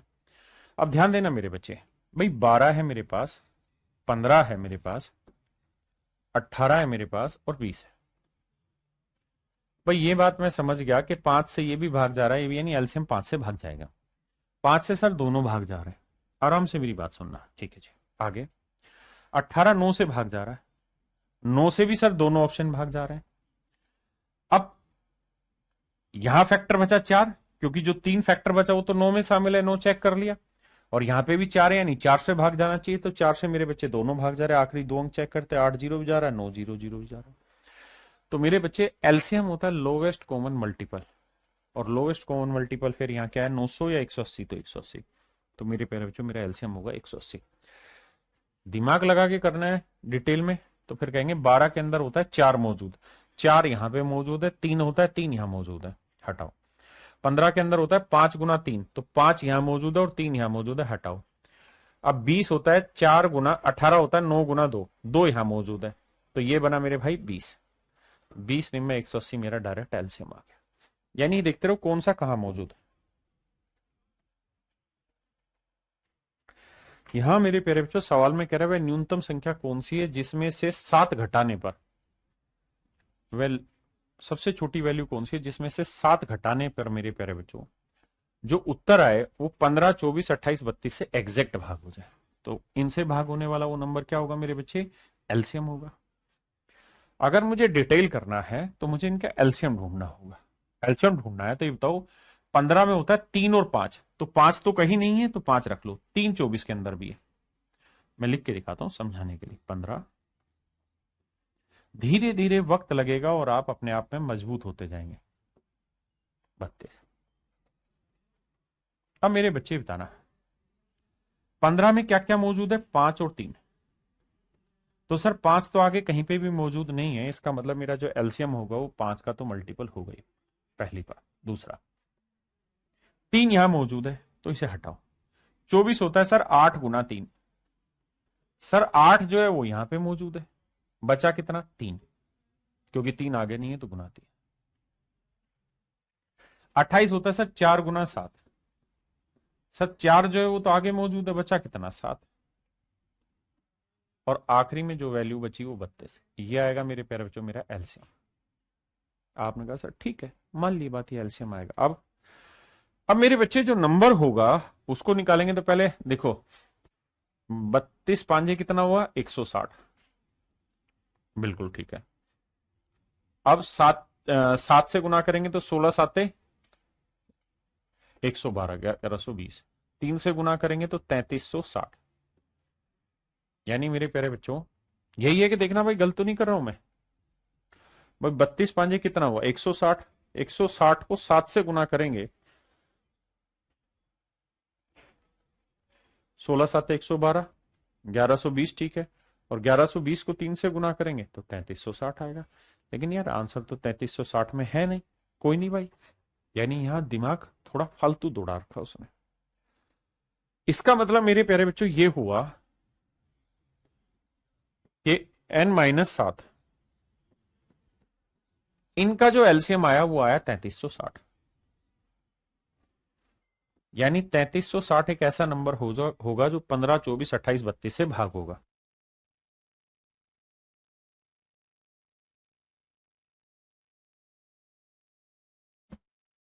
अब कहानी ये है कि भाई आंसर आ जाएगा 3360 जमा 7, वो तो ऑप्शन में है ही नहीं। अब क्या करें?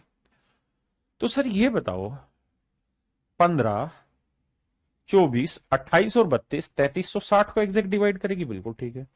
तो सर इसके मल्टीपल को भी तो डिवाइड करेगी, बिल्कुल सही मन बात है भाई। अगर ये नंबर 15, 24, 28 और 32 3360 को भाग दे रहे हैं तो 3360 के किसी भी मल्टीपल को भी तो भाग देंगे।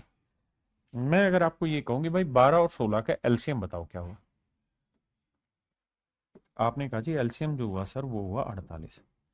अगर मेरे प्यारे बच्चों इनका एलसीएम 48 है तो मैं कहूं और कौन कौन से नंबर हैं जो 12 और 16 से एग्जैक्ट डिवाइड होंगे, तो आप कहेंगे सर और कोई नंबर की जरूरत ही नहीं है, एलसीएम 48 आया ना, तो 48 का कोई भी मल्टीपल लोगे, कोई भी मल्टीपल लोगे मेरे प्यारे बच्चों तो वो संख्या हमेशा ही 12, 16 से भागोगे। कोई भी संख्या लोगे मेरे प्यारे बच्चों तो 12 और 16 से भागोगे। किसी भाई ने कोई लोड हो गया तो दिक्कत आएगी तो बताओ मैंने यार, आई आ गया। अब क्या करेंगे? अब कहानी ये है यार कि हमें 3360 का कोई मल्टीपल लेना होगा। तो 3360 को अगर मैं 1 से गुना करूंगा तो ये रहेगा, 2 से गुना करूंगा तो ये आ जाएगा 66, 6720। लेकिन उसके नजदीक भी आंसर नहीं है। तो 3 से गुना करूंगा तो 0, 3, अगर के की वैल्यू 3 ले लेता हूं तो मैं 3 चिंग 18, 3 तिया 9 और 1 10, 3 तिया 9 और 1 10, यानी 10,080। मतलब 10,080 भी जो नंबर होगा मेरा वो 15, 24, 28, 32 से एग्जैक्ट डिवाइड करेगा। और यहां है -7, तो -7 इधर जाएगा, प्लस का हो जाएगा, तो 10,080 में 7 जोड़ोगे मेरे बच्चे क्या आ जाएगा, 7 जोड़ते आ जाएगा 10,087। तो मेरे प्यारे बच्चों मेरा जो राइट आंसर होगा इट इज 10,087। मेरे नन्हे मुन्ने प्यारे बच्चों, मेरा जो करेक्ट आंसर होगा वो 10,087 होगा। क्या आप सहमत है कि सर 10,087 आपका एब्सोल्युटली करेक्ट आंसर होगा? यहाँ किसी भाई को लोड है तो 10 मैनो यार। अब बात करते हैं sir, how to attempt in exam, paper में से कैसे सोल्व किया जाए। देखिए मेरे बेटे, if you want to solve it in exam, तो आपको एक बात पता है क्या, कि सर जो भी मेरा आंसर होगा वो बेसिकली जो एलसीएम आया होगा उसमें 7 जोड़ के आया होगा। बिल्कुल सही बात है सर, यानी जो भी मेरा यहां आंसर होगा उसमें 7 जोड़ा हुआ होगा। ठीक है जी। या इसी बात को हम दूसरे तरीके से ये कहते हैं कि भाई नंबर में से जो आंसर दे रखा है उसमें से 7 घटा देंगे तो जो मेरा एलसीएम आएगा वो मुझे चेक कर लेना किस किस से भाग जा रहा है। तो अगर मेरे बेटे मैं इसमें से 7 घटा दूं तो यू विल गेट एक 10,090। यहां मैं 7 घटा दूं तो 10,080। यहां मैं 10,000 मतलब 7 घटा दूं तो 10,060। और यहां मेरे बच्चे में 10 ना माफ करिए 7 हटा दूं तो 10,070। अब बात को समझते हैं। क्या कि भैया ये जो संख्या है ये ऐसी होनी चाहिए जो 15, 24, 28 और 32 से भाग। 15, 24, 28 और 32 से भाग। 15, 24, 28 और 32 से भागो। ये जो वैल्यू होनी चाहिए मेरे बच्चे, ये ऐसी होनी चाहिए जो 15, 24, 28, 32 से भागो। तो सबसे पहले आपको ये दिमाग दौड़ाना है कि भाई कोई नंबर 15 से तभी भाग होगा जब वो 3 से भाग और 5 से भाग। तो सर 5 से तो सारे ही भाग होंगे क्योंकि आखिरी अंक 0 है। तो मुझे चेक करना है 3 से। तो 9 और 1 10, ये 3 से भाग नहीं हो रहा। 8 और 1 9, ये भाग हो रहा है। 6 और 1 7, ये 3 से भाग नहीं हो रहा। 7 और 1 8, 3 से भाग नहीं हो रहा। तो केवल एक ही ऑप्शन है मेरा आंसर। अगर 2 ऑप्शन आ जाते तो फिर मैं और वैल्यू चेक करता, 7 पे चेक करता, 32 पे चेक करता। तो धीरे धीरे धीरे धीरे दिमाग दौड़ा के काम करना है।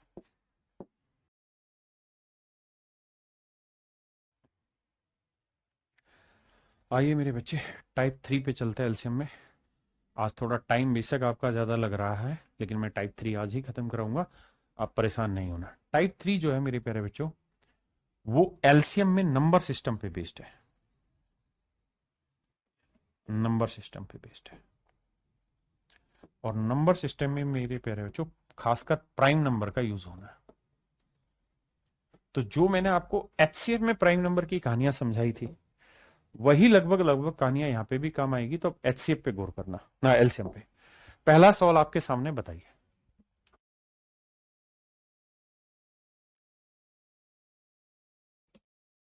देखिए बाबू, सवाल में का कहत बानी। आइए, कहता है जी 56, 57, 58 कैल्शियम पी है। 56, 57, 58 का कहता है जी एल्शियम है पी। यानी पी एक ऐसा नंबर है मेरे प्यारे बच्चों जो इससे भी भाग जाएगा, इससे भी भाग जाएगा, इससे भी भाग जाएगा। अब सवाल में कह रहा है कि अगर हम इसमें 59 शामिल कर दें, 59 शामिल कर दें तो एल्शियम क्या होगा। तो मेरे प्यारे बच्चों मुझे एक बात बताओ, एल्शियम निकालते वक्त हम यही तो देखते हैं कि इसका कोई फैक्टर यहां मौजूद तो नहीं है। अगर वो मौजूद है तो इससे वो फैक्टर हटा देते हैं। लेकिन आप कहेंगे कि सर 59 जो है it is a prime number. ये मेरे प्यारे बच्चों एक प्राइम नंबर है। और सर अगर ये प्राइम नंबर है तो इसका मतलब ये पीछे कहीं पे भी मौजूद नहीं रहा होगा, इसे छोटी गिनती पे। तो इसका मतलब एल्शियम लेने के लिए अगर इसका एल्शियम पी है, ये प्राइम नंबर है, तो इसका एल्शियम आएगा 59 इंटू पी, यानी 59 पी, यानी ऑप्शन डी मेरा करेक्ट आंसर। इसका एल्शियम मेरे बच्चे 59 पी होगा। आइए जी, कह रहा है जी पहली 110 प्राकृत संख्याओं का एल्शियम एन है, तो पहली 115 प्राकृत संख्याओं का एल्शियम क्या होगा। ये लेटेस्ट क्वेश्चन आपके पेपर के।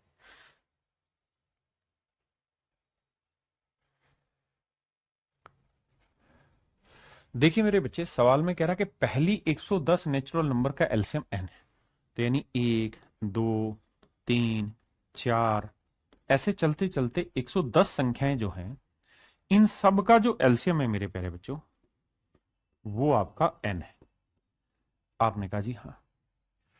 अब कह रहा है जी अगर हम 115 संख्याओं का एलसीएम पूछें तो मेरे बच्चे ये बताओ कि 115 संख्याएं लिखनी है तो 110 के बाद 111 लेनी पड़ेगी, 112 लेनी पड़ेगी, 113 भी लेनी पड़ेगी, 114 भी लेनी पड़ेगी और 115 भी लेनी पड़ेगी।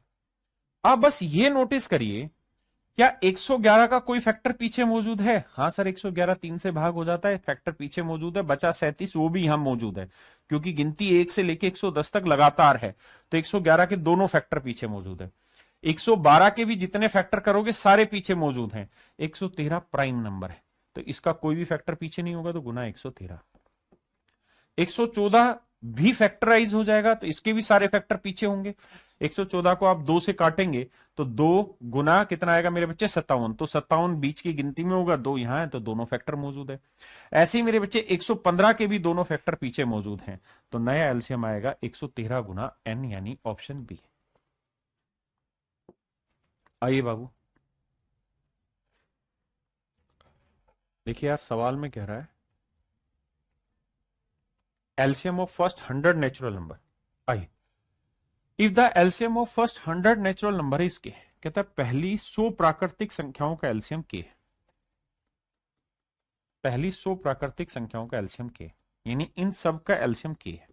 मतलब इनके जो जो फैक्टर हैं, जो जो टुकड़े हैं, वो सारे हमने यहां पे डाल दिए के में। अब कह रहा है जी मैं 105 संख्याएं तक लेना चाह रहा हूं, 1 से 105 तक। तो मतलब गिनती मुझे आगे कहां तक बढ़ानी होगी? 101 तक, 102, 103, 104, 105। तो मोटी बात ये देखनी है कि क्या 101 के फैक्टर पीछे मौजूद है? नहीं, क्योंकि सर ये प्राइम नंबर है। क्या 102 का कोई फैक्टर पीछे मौजूद है? हाँ जी है, 2 से भाग हो जाता है तो 51, 51 बीच में आएगा, 2 यहां है। 103 सर ये भी प्राइम नंबर है।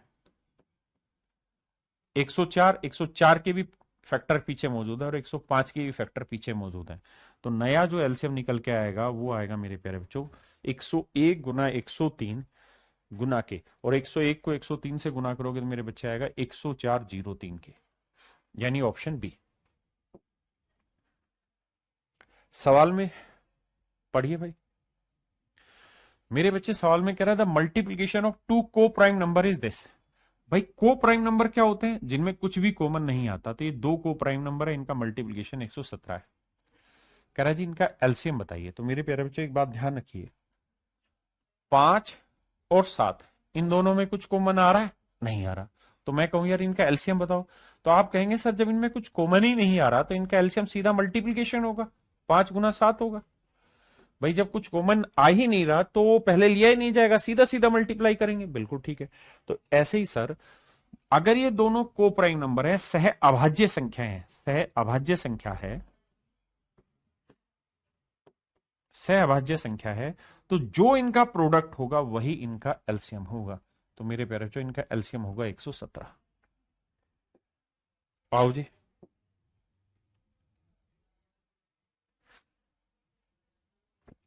अब मेरे प्यारे बच्चों एक बात बताना, बहुत ही खूबसूरत सवाल।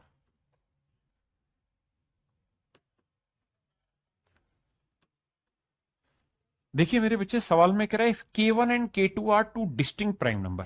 कहता K1 भी एक प्राइम नंबर है और K2 भी एक प्राइम नंबर है। अगर ये दोनों प्राइम नंबर है मेरे प्यारे बच्चों, तो इसका मतलब इनका एचसीएफ क्या आएगा? भाई अगर दो प्राइम नंबर है तो कुछ कॉमन आएगा ही नहीं, तो सर इनका एचसीएफ आएगा 1। और मेरे बच्चे अगर ये दो प्राइम नंबर हैं तो ये साथ के साथ को प्राइम भी हुए, तो इनका एलसीएम क्या होगा सर? K1 into K2। हमसे क्या कह रहा है? हमसे ये कह रहा है कि भाई K1 और K2 के एचसीएफ और एलसीएम दोनों का प्रोडक्ट बताओ। तो एचसीएफ 1 है और एलसीएम ये है, तो गुना करेंगे तो यही आ जाएगा K1 into K2, K1 into K2। तो ऑप्शन बी मेरे प्यारे बच्चों करेक्ट आंसर आएगा।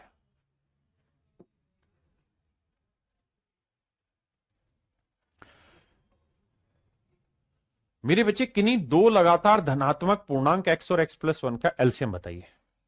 मेरे प्यारे बच्चों ये बात आप सबको पता है कि अगर दो कंजुकेटिव नंबर हैं, दो लगातार पूर्णांक है, जैसे एक 5 है और एक उससे अगला 6, तो बेसिकली जो कंजुकेटिव नंबर होते हैं, जो लगातार गिनती में लिखे जाते हैं, यानी कंजुकेटिव नेचुरल नंबर हैं, तो ये को प्राइम होते हैं। इनमें कुछ भी कॉमन नहीं आता, और अगर कुछ कॉमन नहीं आता तो इनका एलसीएम वही होता है जो इन दोनों का प्रोडक्ट है। तो सवाल में कह रहा है एक नंबर एक्स है, दूसरा नंबर एक्स प्लस वन, तो इनका एलसीएम बताओ। तो इनका एलसीएम इन दोनों का प्रोडक्ट होगा, यानी ऑप्शन बी मेरा करेक्ट आंसर। बताइए जी मेरे बाबू, सवाल में कह रहा है कि भाई दो प्राइम नंबर है। आई कह रहा है जी the LCM of two prime number x and y is 161। दो प्राइम नंबर है, एक एक्स और एक वाई है। कहता है जी दोनों का प्रोडक्ट 161 है। तो मेरे बच्चे दो प्राइम नंबर है तो उनका जो एलसीएम होता है वो उनका प्रोडक्ट ही होता है, और वो दे रखा है 161। अब मेरे बच्चे 161 के टुकड़े करो कि भाई 161 किस किस से भाग होता है। 161 किस किस से भाग होता है, हमें 161 के टुकड़े करने होंगे यहाँ पे। तो आप कहेंगे देखिए सर एक टुकड़ा होता है 7, भाई 6 एक 7 रे 8 हुआ, तो 7 से जाएगा तो 7 दूनी 14 और 7 21, 23 गुना 7, दो ही टुकड़े बनते हैं।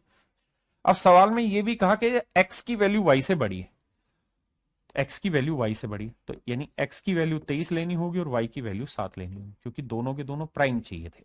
तो 23 और 7 बना। अब मेरे बच्चे सवाल में कह रहा है 3y, तो y की वैल्यू 7 लेंगे तो 7 दिए 21 माइनस एक्स, एक्स की वैल्यू क्या है 23, तो 21 में से 23 गया तो -2 मेरा right answer. Option B correct answer.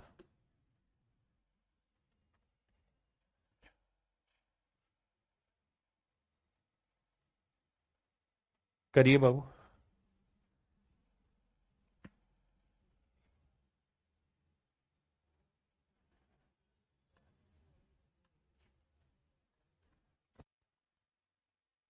देखिए मेरे बच्चे ये सवाल हमने एचसीएफ में भी उठाया था, सेम ही सवाल है।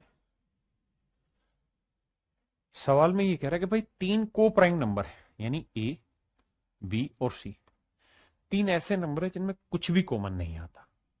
कहता है जी पहले दोनों का जो प्रोडक्ट है वो है मेरे बच्चे 432, और आखिरी दो का जो प्रोडक्ट है वो है मेरे बच्चे 945। बिल्कुल ठीक है जी। तो सवाल में कह रहा है कि इन दोनों का, ना इन तीनों का एलसीएम निकाल के बताइए क्या है। तो इनका एलसीएम निकालना है मेरे प्यारे बच्चों। तो सबसे पहला काम आप ये करिए कि आपको ये पता है एचसीएफ में पढ़ा था कि बी ऐसा नंबर है जो यहां पे भी मौजूद है और बी ऐसा नंबर जो यहां पे भी मौजूद है, यानी इन दोनों का जो एचसीएफ निकल के आएगा वो कुछ और नहीं मेरे बच्चे बी होगा। पहले मैं डिटेल समझाऊंगा फिर शॉर्ट समझाऊंगा। आपने कहा जी ठीक है, यानी एचसीएफ बी होगा। एचसीएफ क्या होगा, तो आप कहेंगे देखिए सर इसे हम लिख सकते हैं 9 एकम 9, 9 पंजे 45, 105। बिल्कुल ठीक है। और 105 को हम लिख सकते हैं 15 7 105, यानी 3 गुना 5 गुना 7। तो सर ये इसके फैक्टर बने, हमें एचसीएफ लेने हैं। देखो यार 9 से भाग जा रहा है, 4 3 7 2 9, 9 से तो भाग जा रहा है। ठीक है जी, 9 से भाग देंगे तो 9, 9 5 9 चौक 36, बचा कितना जी 7 9 8 72 48, और 48 को लिखेंगे 3 गुना 16। आपने कहा जी ये बात भी ठीक है।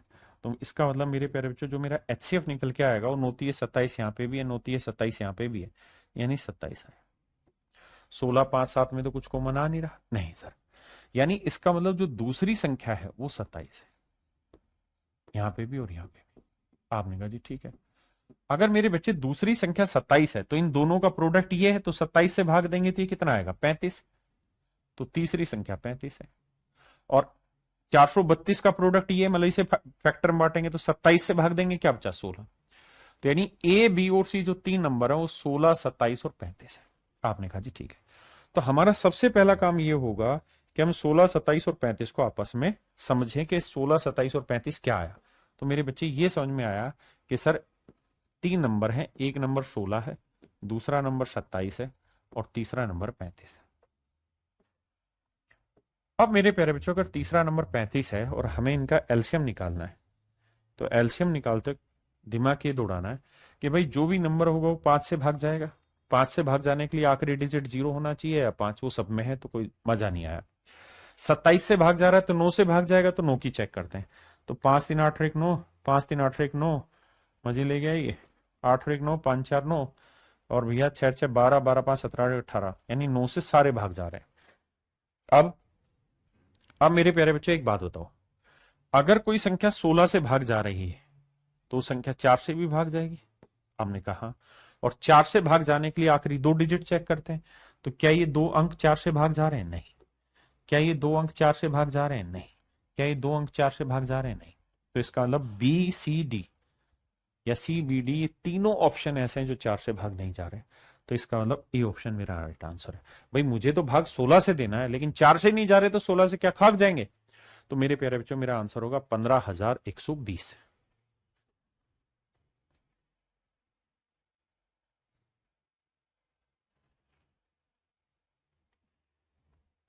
अब आते हैं मेरे बच्चे, अगर हमें इसे पेपर में करना होता डायरेक्ट, तो कैसे करते? दिमाग दौड़ा के वो समझिए। तो मेरे बच्चे, मुझे ये पता है कि भाई जो भी मेरा आंसर होगा, ए और बी का प्रोडक्ट 432 है, बी और सी का 945। तो भाई मुझे क्या चाहिए? मुझे चाहिए एलसीएम। किस किस का? ए बी और सी का। और ये भी सवाल में तय है, ये भी बात सवाल में तय है कि तीनों को प्राइम है। तो इनका एलसीएम जो आना है मेरे प्यारे बच्चों, वो आना है ए इंटू बी इंटू सी। अब ए इंटू बी इंटू सी आना है, तो ए इंटू बी की वैल्यू दे रखी है कितनी? 432। तो ये वैल्यू 432 है। तो जो भी मेरा आंसर होगा वो 432 का मल्टीपल होना चाहिए, यानी 432 से भाग होना चाहिए। और 432 का मतलब होता है 9 गुना 3 गुना 16, यानी 9 से भी भाग हो, 16 से भी भाग हो। तो मेरे प्यारे बच्चों, 9 से तो हमने देखा सारे ऑप्शन भाग जा रहे थे, तो 16 से केवल एक ही ऑप्शन भाग जा रहा था। तो सो ट्रिक लगाते तो इस तरीके से ऑप्शन ए मेरा राइट आंसर आता। कह रहा है जी 5 और 13 के बीच की सभी सम संख्याओं का एलसीएम बताइए। तो 5 के बाद इवन नंबर क्या आता है? 6, 6 के बाद 8, समझ रहे हैं ना मेरी बात? 8 के बाद 10, 10 के बाद 12। तो कहते हैं जी इन सबका एलसीएम बताओ। तो एलसीएम लगाते वक्त ये देखा करो कि नंबर आगे को कितना मौजूद है। तो 6 किस में मौजूद है? 12 में। ठीक है जी। 10 होता है 2 गुना 5, तो 2 यहां मौजूद है। 12 होता है 4 गुना 3, तो 4 मेरे भाई इसके अंदर मौजूद है। तो एलसीएम आया 8 गुना 5 गुना 3। 5 3 15 8 120, यानी वो संख्या जो होगी वो मेरे प्यारे बच्चों कुछ और नहीं 120 होगी। क्या होगी जी? 120। चलिए मेरे प्यारे बच्चों, आज के लिए इतना ही रखते हैं। आप सभी का बहुत बहुत धन्यवाद। बाकी आपसे दोबारा फिर मिलते हैं। Thank you.